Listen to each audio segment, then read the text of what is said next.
contra ti, y por 7 caminos huirán delante de ti.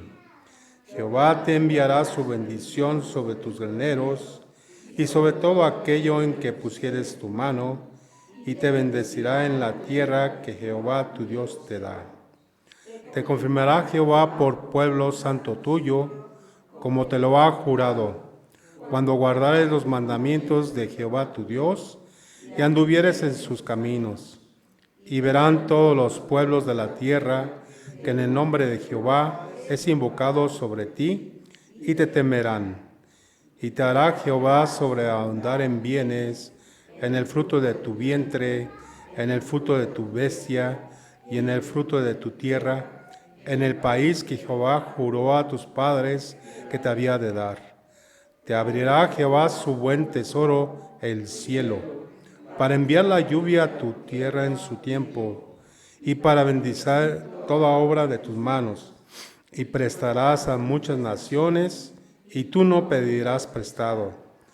Te pondrá Jehová por cabeza y no por cola, y estarás encima solamente, y no estarás debajo, si obedecieres los mandamientos de Jehová tu Dios, que yo te ordeno hoy, para que los guardes y cumplas.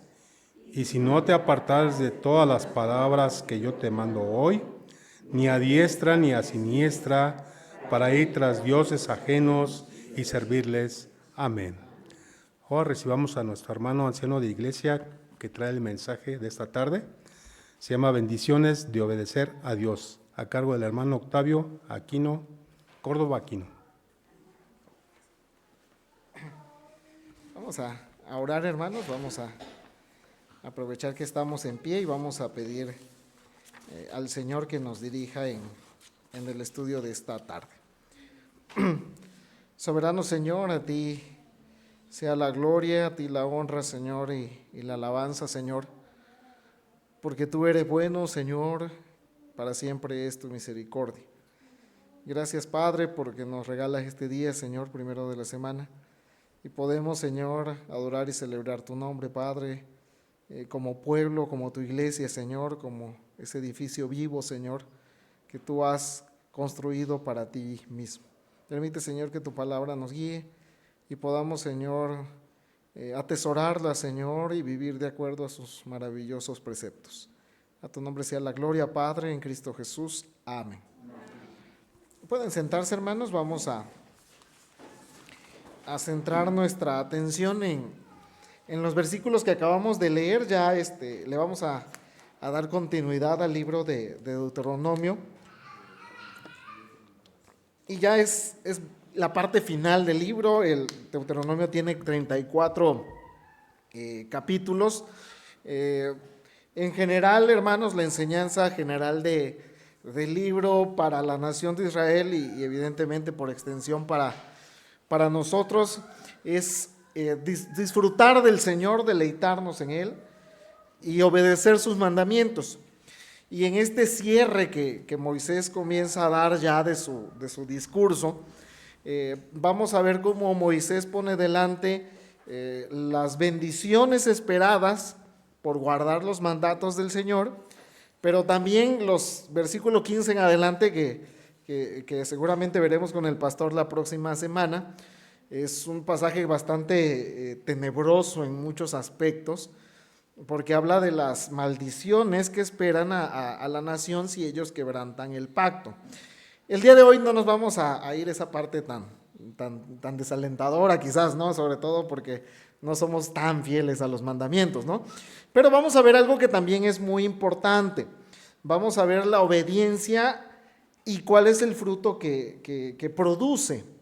Y hermanos, anticipándonos un poco como una manera de introducción, esta es una piedra de tropiezo, particularmente en la era de la iglesia en que estamos. En general, muchos movimientos han surgido enfocando la bendición como el centro de la religión cristiana. Y lo vemos en muchos movimientos actuales. No es nuevo, en el pasado también existieron muchos enfoques desmedidos hacia la bendición. Y hermanos, a la fecha, y posiblemente nosotros hemos caído en eso en algún momento de nuestra vida, estamos correteando primero la bendición como el objetivo, como el centro del por qué nos reunimos y por qué tenemos un Dios. En ocasiones, hermanos, podemos caer incluso en el pecado, hermanos, de usar a Dios o tratar de usar a Dios para llegar a nuestros objetivos y a nuestras metas de ser prósperos y de ser exitosos. Hermanos, tampoco quiere decir esto que no tenga ningún lugar la bendición material, porque efectivamente la tiene. Pero necesitamos tener, hermanos, un enfoque correcto, templarlo a la luz de lo que la palabra del Señor nos enseña. Valdría la pena hacernos las siguientes preguntas. ¿El Señor promete bendiciones materiales a su pueblo?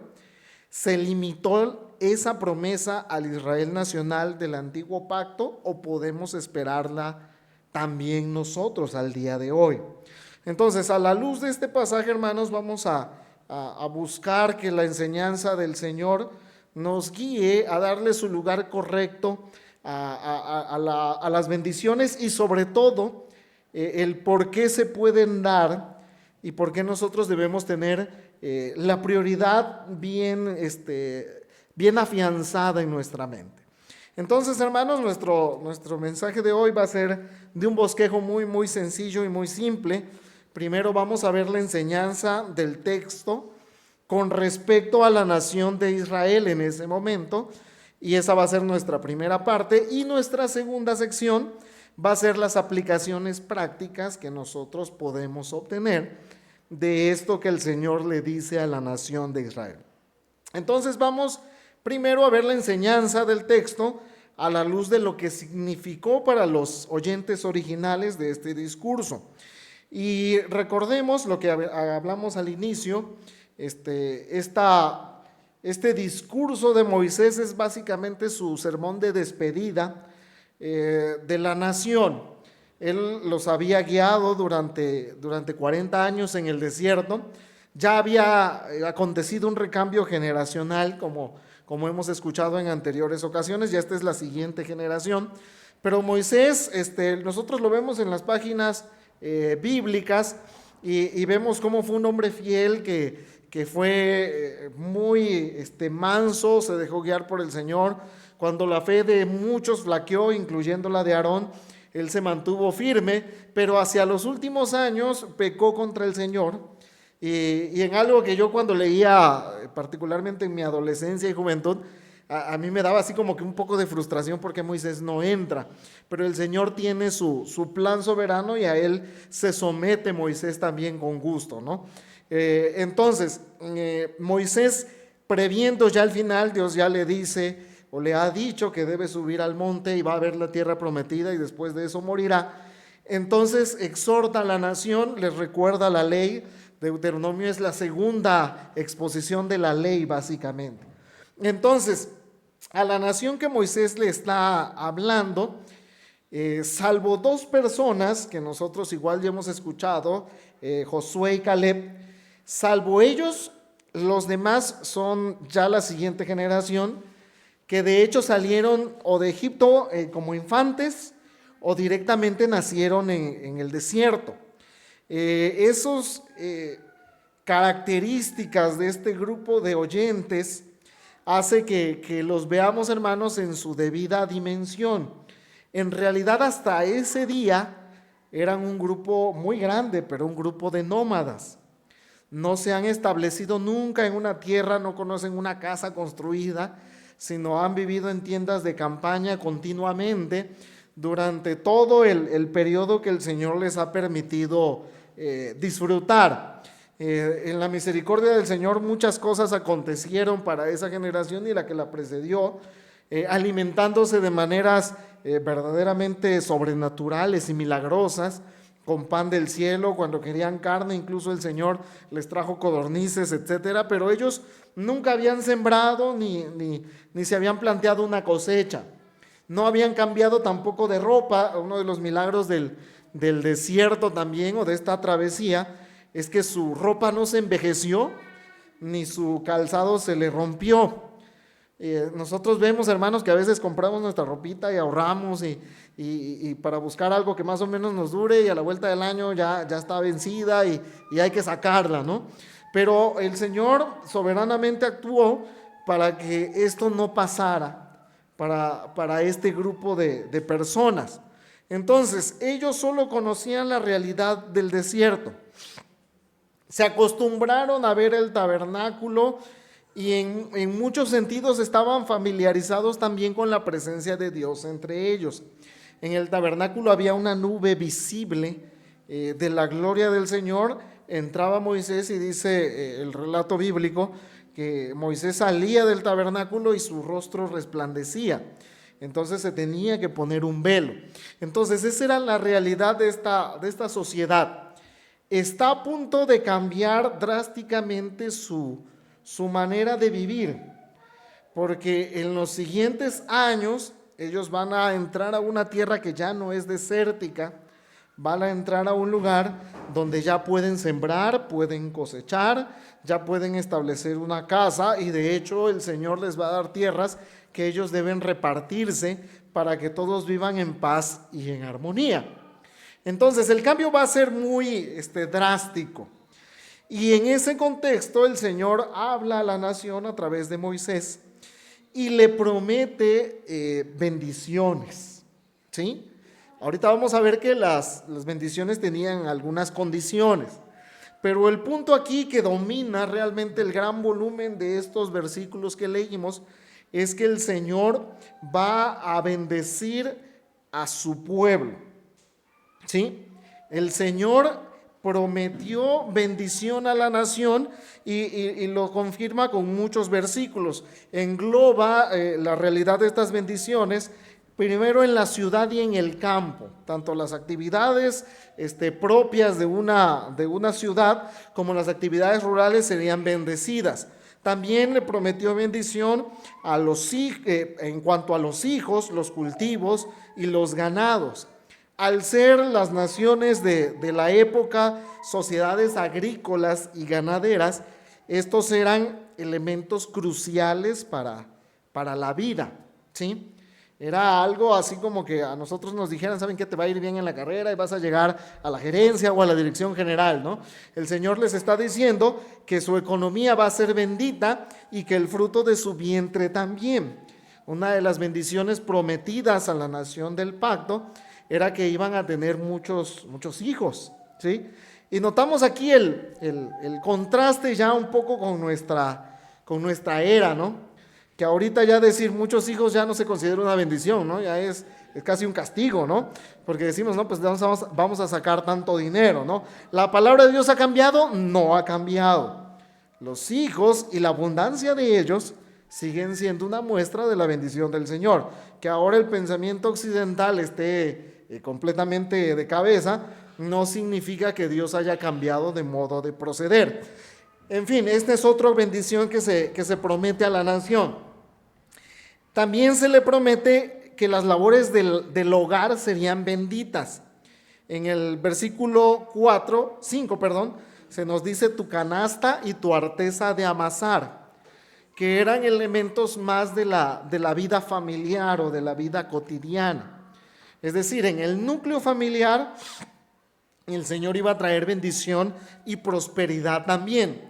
Y en el versículo 6 se nos dice que Él bendeciría también tu entrada y tu salida, indicando plenitud y todo aspecto de la vida. Eso evoca también una imagen de un salmo que conocemos bien, el Salmo 121, donde el Señor promete guardar nuestra salida y nuestra entrada, a veces conocido también como el Salmo del viajero. En general, hermanos, además de los viajes, los israelitas tienen una manera de hablar que manda o habla a los extremos para indicar la plenitud de todo lo que encierra en medio, ¿sí? Cuando dice tu entrada y tu salida, quiere decir que todo lo de en medio va a ser también bendecido. Entonces, lo que promete el Señor, hermanos, es realmente extraordinario. ¿Quién no quisiera este tipo de bendición? ¿Sí? O sea, si hacemos esa pregunta a cualquier persona, O sea, dudo mucho que alguien quisiera rehusarse a recibir esto que Dios le está prometiendo a la nación, empezando obviamente por nosotros, ¿no? ¿Quién se querría perder esta gran bendición que el Señor ha prometido? Pero hay condiciones. Los israelitas no tendrían esto de una manera automática, ¿sí? No era algo que solamente por ser la nación del pacto iban a gozar. Si nosotros leemos todo Deuteronomio y particularmente el versículo 1 de este pasaje, nosotros entendemos que Dios va a derramar esa bendición con la condición para la nación de que obedecieran sus mandamientos, ¿sí? Esa era la condición de la obediencia. Dice el versículo 1, si oyeres atentamente. La versión de la Biblia de las Américas lo traduce de la siguiente manera: obedecer con diligencia. ¿Y qué es algo que hacemos diligentemente? Todos recibimos de repente alguna tarea en nuestro trabajo, en el hogar, y en algunos casos no los hacemos con tanta premura ni con tanta dedicación. Pero cuando es algo que es de nuestro interés o queremos cumplir con responsabilidad, somos diligentes. ¿Qué hacemos? Con presteza, con la mayor habilidad que nos es posible para cumplir adecuadamente. Entonces, estos mandamientos deben de ser obedecidos de esa manera, con interés, ¿sí? Con presteza, poniendo los sentidos y la dedicación en cumplirlos.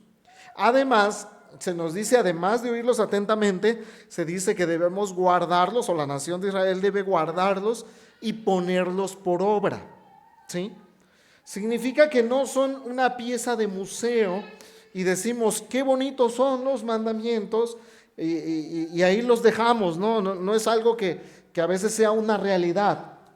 En ocasiones podemos admirar algo, la belleza de algo.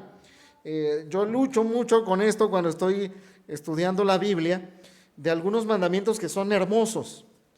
Y lucho con mi yo pecador, porque a veces mi pecado dice, qué bonitos, pero eso no es práctico, ¿sí? Sin embargo, Dios no dice así de sus mandamientos. Dios dice que son prácticos, que no solamente debemos admirar su belleza, sino que debemos ponerlos por obra, ¿sí? Ahí tenemos una brecha muy importante que debemos cubrir. No solamente el conocimiento, sino también el vivir de acuerdo al conocimiento que hemos adquirido. Entonces, esas eran condiciones de las bendiciones. Además, hermanos, una que domina completamente el libro de Deuteronomio y la ley en general. La condición era que Israel se deleitara en Dios, que disfrutaran de Él, y como una consecuencia natural, las bendiciones los iban a alcanzar. Si nosotros leemos Deuteronomio y además Levítico y Éxodo y en general la ley de Moisés, vamos a encontrar ese patrón. Y lo encontramos en un episodio muy conocido de Deuteronomio, el famoso Oye Israel o Shema Israel, que dice, amarás al Señor tu Dios con todo tu corazón, con toda tu alma, con toda tu mente y con todas tus fuerzas. Es decir, Israel debía tener el amor de Dios en primer lugar y ni siquiera se deberían preocupar por lo demás. Eso iba a caer solo, ¿sí? Ahora bien, eso es lo que significó para la nación de Israel, el Israel nacional en el desierto, estos versículos que acabamos de leer y de desglosar de una manera muy rápida. Ahora, ¿qué significa para nosotros el día de hoy? Algunas aplicaciones prácticas para los creyentes de nuestra generación, o para ponerlo con toda claridad, para nosotros mismos. Vamos a ver primero, hermanos, el enfoque correcto, una aplicación práctica. ¿Qué enfoque debemos tener, hermanos? ¿Qué hay de nosotros como cristianos actuales? Hermanos, un error que ha permanecido a lo largo de la historia en el pensamiento pagano particularmente, pero que muchas veces ha permeado también en el cristianismo, es la búsqueda de la bendición a costa de Dios mismo. Muchas personas buscan a Dios, pero no para deleitarse en Él, sino para ver qué cosas le podemos sacar, ¿sí? Y eso, hermanos, es una mentalidad que a veces es relativamente común. Nosotros pensamos y decimos, bueno, Señor, yo te puedo servir, pero pues necesito tu bendición en primero, que me garantices ciertas cosas. Hermanos, esto no es exclusivo de esta generación. De hecho, en la Escritura vamos a encontrar muchos ejemplos de personas con esa motivación. Primero la bendición, y luego ya veremos si servimos a Dios en gratitud a lo que ha hecho por nosotros. Al menos 3 ejemplos vamos a citar en esta tarde. En primer lugar, el voto que hace Jacob en Génesis capítulo 28, versículo 20. Lo leo de la siguiente manera, y miren este voto que cínico puede llegar a ser. Pero muchas veces, hermanos, nuestra mentalidad está permeada por eso. Dice este texto, e hizo Jacob voto diciendo, si fuere Dios conmigo y me guardare en este viaje que voy, y me diere pan para comer y vestido para vestir, y si volviere en paz a casa de mi padre, Jehová será mi Dios. Noten cómo Jacob condiciona y dice, tú vas a ser mi Dios, pero me tienes que llevar, me tienes que traer y me tienes que dar comida, etcétera, etcétera. Es exclusivo de nosotros, incluso un patriarca como Jacob, que de hecho la Biblia nos los retrata con todas sus debilidades. Yo creo que para que nosotros no nos sintamos mal de nuestras propias conductas pecaminosas. Entonces, esto es algo que Jacob pensó y de hecho hizo. También nosotros en la entrada triunfal, Juan 12, 12 y 13 dice, el siguiente día grandes multitudes que habían venido a la fiesta, al oír que Jesús venía a Jerusalén, tomaron ramas de palmera y salieron a recibirle y clamaban, Hosana, bendito el que viene en el nombre del Señor, el Rey de Israel. Una adoración, hermanos, que nosotros de hecho recordamos continuamente. Pero, hermanos, lo contradictorio de esto es que las personas que un primer día de la semana, un domingo, aclamaban a Jesús como Rey, al menos de la semana van a aclamar por su crucifixión. Y el hosana, hermanos, es una palabra que significa sálvanos ahora, te ruego. El Evangelio de Juan da testimonio de que los israelitas lo que querían hacer con Jesús era tomarlo y hacerlo rey, para que él cumpliera las expectativas que ellos tenían del Mesías, como un rey conquistador, que en este caso los librara de los romanos, para poder poner a Israel otra vez en el primer plano, como estuvieron en la época de David y particularmente de Salomón. Entonces, ¿qué es lo que están esperando ellos? La bendición material. Ellos quieren el aquí y el ahora, y quieren usar a Jesús para librarse del yugo de los romanos. Y un último ejemplo, hermanos, también en el Evangelio de Juan, capítulo 6, 25 y 26, dice de la siguiente manera, y hallándole al otro lado del mar le dijeron, Rabí, ¿cuándo llegaste acá? Respondió Jesús y les dijo, de cierto os digo, que me buscáis, no porque habéis visto las señales, sino porque comisteis el pan y os saciasteis. Este texto, hermanos, tiene que ver con un milagro previo que el Señor ha hecho. Alimentó a 5,000 personas con 5 panes y 2 peces. Y 5,000 hombres nada más, dice la Escritura, sin contar a las mujeres y a los niños. Un estimado es que debió estar entre 15,000 y 20,000 personas. Entonces la gente se maravilló y dice el relato de Juan particularmente que Jesús cruzó al otro lado del lago y la gente lo estuvo buscando y no lo encontró. Se fueron atrás de él y llegaron y le dijeron, ¿a qué horas llegaste por acá que nos dejaste?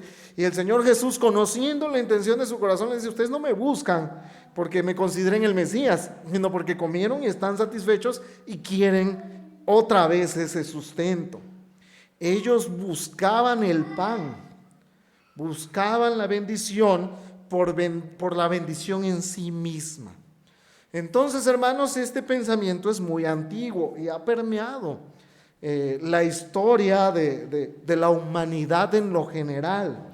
Si nosotros vamos a la adoración pagana de los ancestros de esta tierra, o de los que vivieron en algunos otros lugares, como en Roma, como en Grecia, vamos a encontrar que el patrón es el mismo: ofrecer algo a ese Dios para que esté contento y nos regale buenas cosechas, nos regale fertilidad, etcétera, etcétera. Entonces, surge la pregunta en nosotros en particular: ¿por qué buscamos a Dios? ¿Por qué le adoramos? ¿Lo buscamos por la bendición o lo buscamos por lo que Él es por sí mismo? ¿Sí? Eso es algo, hermanos, que es vital. En pocas palabras, hermanos, la pregunta sería: ¿por qué estamos aquí? ¿Qué nos ha traído aquí el día de hoy? Porque, hermanos, poniéndonos en otra situación, podemos decir, bueno, la tarde es lluviosa, hay hasta partido de fútbol, y pudiésemos estar en otro lugar sin necesidad, hermanos, de a veces estar en este lugar, ¿no? Pero bueno, respondiendo quizás eso, a lo mejor venimos porque los hermanos me caen bien, porque no los he visto. Pero, hermanos, el punto central es si nuestra prioridad está bien enfocada. Si encontramos, hermanos, deleite en Dios por ser Dios mismo, el creador y sustentador de todo. ¿Sí? Deberíamos hacernos, hermanos, la pregunta de que si Él no derramara bendiciones materiales en nuestra vida, si nos enfermamos de algo muy complicado, si perdemos nuestro trabajo, si nos quitan los ahorros de nuestra vida o la vida de nuestros hijos o de nuestra esposa, ¿lo seguiríamos amando? Nosotros vemos, hermanos, en la Escritura ejemplos que son verdaderamente desgarradores. Nosotros vemos el caso de Job. En un día pierde todo lo material y uno puede decir, bueno, pues ya pasó, ¿no? Pero Dios también quita a sus hijos en un solo día. Y nosotros vemos el caso quizás no muy conocido de Ezequiel, un profeta que el Señor llamó para anunciar la caída de Jerusalén. Y Dios le dice a Ezequiel: voy a quitarte al deleite de tus ojos. Miren el amor que le tenía Ezequiel, que Dios mismo le dice: es el deleite de tus ojos. Y le da la instrucción Dios y le dice: pero no vas a llorar, ni vas a hacer luto, porque eso va a ser una señal para Israel. Y dice el relato de la Escritura en algo que es realmente conmovedor, que a la tarde murió su mujer. Y Ezequiel, ¿qué es lo que hizo? Se rebela contra Dios y dice: hasta ahí yo no te puedo servir. Noten la respuesta de Ezequiel: guardó la palabra del Señor. Hermanos, muchas cosas buenas y bendiciones del Señor, y esa va a ser la parte final, nosotros podemos invertirlas y convertirlas en un ídolo. Y, hermanos, el Señor a veces dolorosamente tendrá que hacernos aprender esa lección. Entonces, hermanos, buscamos primero el reino de Dios. Dice un pasaje complementario a esta enseñanza en Mateo capítulo 6, que debemos buscar primero el reino de Dios, su justicia. Y lo demás, hermanos, ni siquiera deberá preocuparnos. Hermanos, me temo que en muchas ocasiones nuestra prioridad está al revés. Preferimos la bendición en vez de Dios como Señor. Y, hermanos, debemos cuestionar si verdaderamente estamos siguiendo a Dios por lo que Él es. Y, hermanos, en ocasiones lo vemos reflejado en algunas cuestiones. Y me permitiré citar un ejemplo. En ocasiones, hermanos, tenemos personas alejadas del Señor, a veces nuestra propia familia. Y oramos al Señor para que los bendiga, para que les vaya bien materialmente. Y hermanos, y su alma está en peligro. O sea, ¿cuál es la prioridad principal? Obviamente que el Señor lo tenga, lo llame, Pero hermanos, a veces nuestra actitud es que sea exitoso profesionalmente, ya si se salve es ganancia. Hermanos, si buscamos el reino, nuestra prioridad es esa. Y lo quiero poner en estos términos, yo ya lo dije en una ocasión, pero aunque fracase en la vida para los escépticos o para los que miden el éxito con la profesión o con algo así, es preferible que a esos ojos sea un fracasado, pero que salve su alma. Esa es una verdadera prioridad, ¿sí? En ocasiones, hermanos, la persona está sin Cristo y pedimos que sea materialmente bendecido y su alma no nos está importando, el reino de Dios está quedando relegado a un segundo o incluso hasta un tercer plano ocasionalmente, hermanos. Entonces, nuestra prioridad debe estar en orden, ¿sí? Como una segunda aplicación, hermanos, que va a traer mucho consuelo a nuestra vida, es que Dios promete el sostén material a sus hijos. La bendición del Señor, hermanos, es una realidad para sus hijos, ¿sí? El Señor, hermanos, nos dice, céntrate en lo verdaderamente importante, en vivir para gloria de su nombre y en obedecer sus mandamientos. Y Él, hermanos, se compromete a hacerse cargo de nuestra necesidad. Hermanos, esto es extraordinario. O sea, la promesa del Señor es magnífica en todo punto. Dice Mateo 6:25, una parte del Sermón del Monte. Por tanto, os digo, no os afanéis por vuestra vida, que habéis de comer o que habéis de beber, ni por vuestro cuerpo, que habéis de vestir. No es la vida más que el alimento y el cuerpo más que el vestido. El pasaje paralelo en Lucas que nos aprendimos con nuestras hermanas de la femenil en el mes de mayo, nos dice que la gente del mundo busca esas cosas, pero Dios sabe que ya tenemos necesidad de ellas. Está pronto a cumplirlos, hermanos. O sea, a veces, hermanos, cuesta mucho trabajo, y yo el primero, el librarnos de ese estrés, de la necesidad material. Porque uno dice, pues tenemos esta necesidad, ¿cómo le vamos a hacer aquí? ¿Cómo vamos a pagar el coche? ¿Cómo vamos a pagar la casa? Etcétera, etcétera. Pero Dios dice, bueno, de eso yo me encargo, ¿sí? O sea, con todas las letras, o sea, no es algo que yo me esté inventando. El Señor Jesucristo dice, ahí está el vestido, está el alimento, y Él, nuestro Dios como Padre, está pronto a sostenernos en esa situación. Entonces, la promesa de Dios es extraordinaria. El Dios creador del universo, el Dios trascendente, de grandeza infinita, incomprensible incluso a nuestra mente, se ha comprometido, hermanos, a sustentarnos. Entonces, ¿por qué deberíamos vivir preocupados por eso? El Señor ha prometido esa bendición y la reafirma en el Nuevo Testamento. No nos dice quizás que seremos millonarios, aunque eso no sería tampoco algo que esté fuera del alcance de Dios. El Señor tiene también siervos que fueron muy ricos y que lo son en la actualidad, ¿sí? Entonces el Señor también puede hacer eso, pero cuando nosotros dejamos y quitamos eso como una preocupación, el Señor va derramando y dejándonos eso que ya para nosotros no es una prioridad, ¿sí? Entonces, hermanos, no nos afanemos, no te afanes.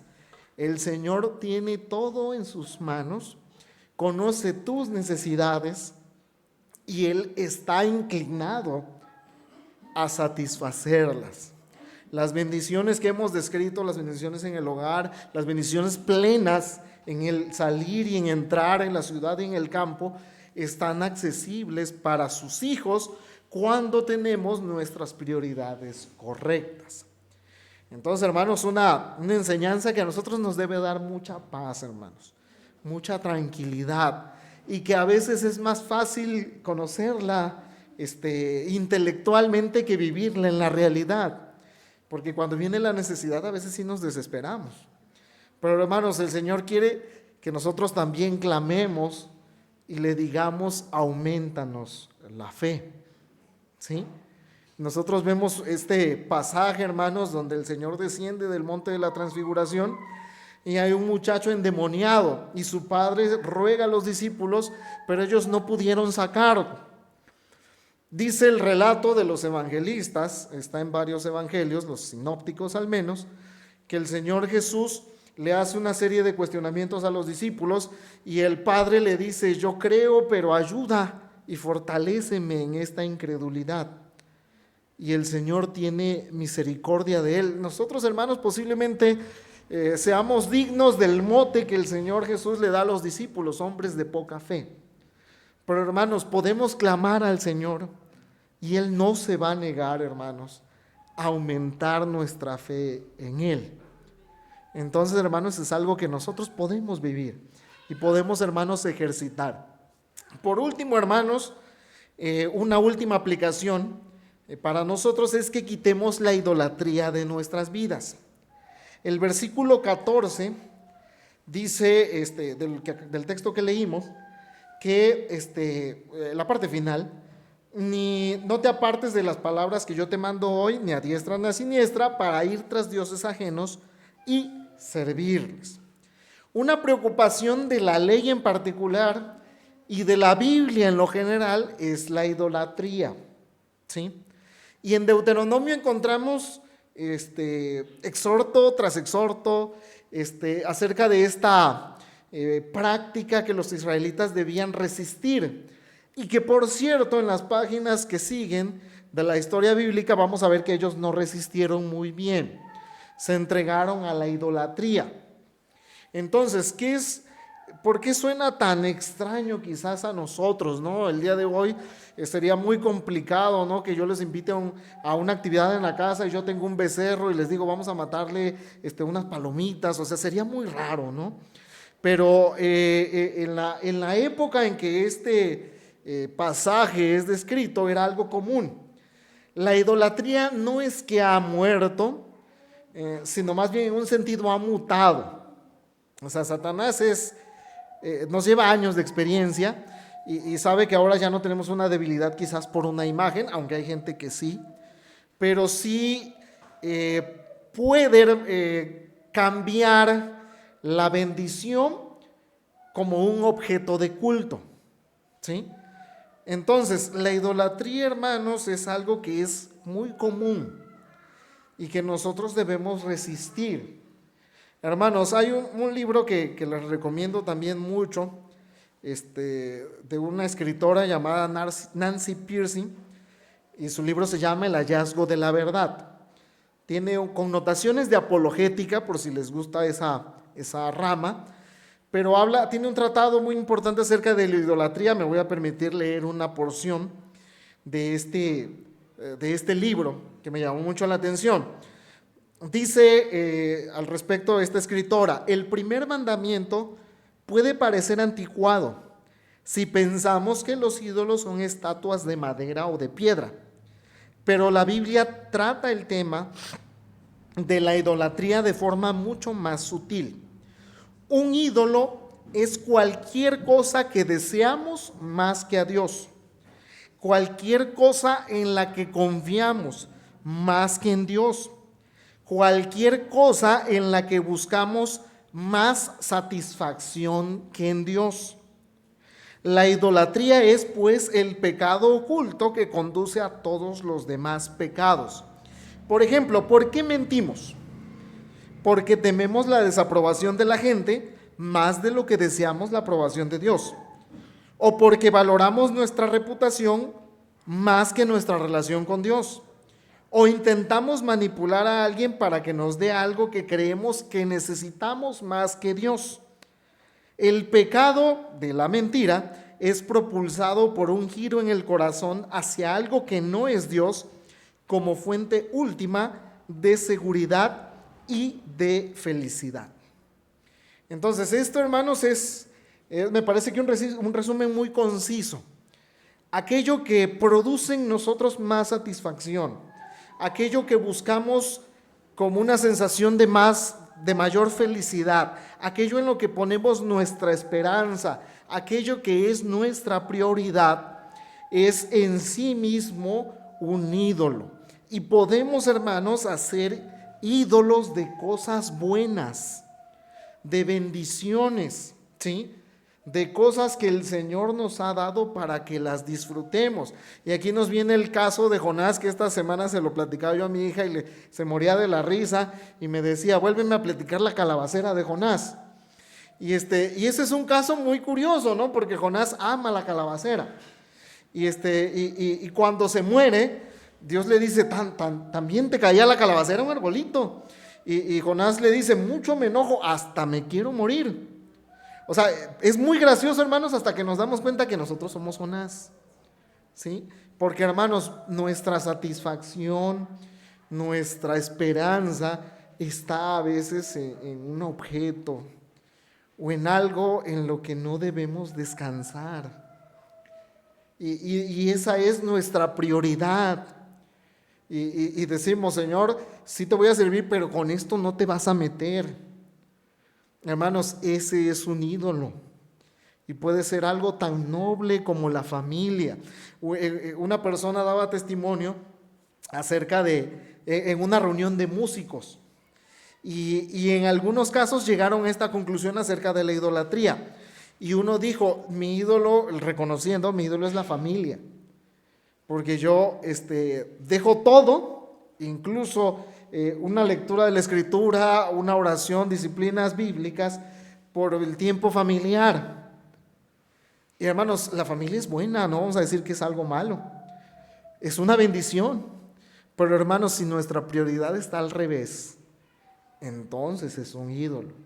Y a veces, hermanos, podemos preferir a nuestra esposa, podemos preferir a nuestros hijos por el Señor. Y hermanos, eso es algo que el Señor Jesucristo enseña en el Evangelio de Lucas también, cuando le dice a los discípulos, a una multitud, a multitudes que lo seguían, les dice, si alguien no aborrece a su padre, a su madre, y aún su propia vida, no puede ser mi discípulo, ¿sí? El ídolo más común, hermanos, que estoy seguro que nosotros adoramos muchas veces sin notarlo, es uno mismo. Somos nosotros, ¿sí? En nosotros ponemos nuestra confianza, en nosotros ponemos nuestra esperanza, nosotros somos el objeto de nuestra satisfacción y pensamientos tan comunes que a veces pensamos que son de hecho correctos y agradables al Señor. Decimos a veces, pues me voy a comprar esto porque para eso trabajo, ¿no? Está bien, ¿no? Pero hermanos, a veces nos agarramos a nosotros mismos y decimos, te voy a adorar y te voy a consentir tanto. O sea, no tenemos un altar porque se vería mal. Pero hermanos, nosotros sí tenemos una actitud hacia nosotros mismos para hacer todo las cosas que hacemos y la razón de vivir para nosotros mismos. Y eso es un pensamiento que de hecho es muy común en esta generación. Vive para ti mismo, ámate a ti mismo. Y se dan consejos matrimoniales en la actualidad que parecen tan contradictorios a la Escritura, no parecen, lo son, que dicen tienes que mantener tus cuentas aparte, no puedes mezclar. Hermanos, eso no es amor, ¿sí? Entonces, nosotros mismos, dice la Escritura, el Señor Jesucristo en este pasaje que cité, que debemos renunciar a lo que somos y servir al Señor. Decía George Mueller, un pensamiento que me ha tocado mucho. Este predicador dice, hubo un día en que yo morí a todos mis deseos, moría a George Mueller, dice él, y a todos sus anhelos, a sus sueños. Ahora es lo que vivo en mí es Cristo y solo vivo lo que me queda de vida para satisfacerlo a Él.